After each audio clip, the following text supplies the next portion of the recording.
संगमनेर शहरात हनुमान जयंतीनिमित्त महिलांना रथ ओढण्याचा मान मिळाला। ब्रिटिश काळापासून ही परंपरा संगमनेरकर जोपासतायत। 1929 साली ब्रिटिशांच्या बंदीला झुगारून शेकडो महिलांनी ही परंपरा सुरू केली। तेव्हापासून ही परंपरा अखंडितपणे सुरू आहे। या रथयात्रेदरम्यान पोलिसांना देखील विशेष मान दिला जातो। पोलिसांनी वाजत गाजत आणलेला झेंडा रथावर लावल्यावर रथ ओढला जातो।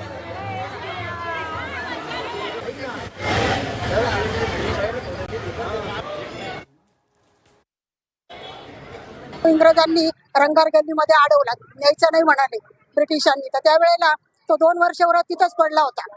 दोन्ही वर्ष काही झालं नाही। त्याच्यानंतर झुंबरबाई औसाक या नावाची महिला पुढे सरसावली व तिनं मारुतीची मूर्ती घेऊन त्या रथामध्ये बसून तिच्या बरोबर एक बंकाबाई परदेशी नावाची महिला त्यांच्या पुढे गेली आणि त्या सगळ्यांनी मिळून तो रथ पुढे ओढला।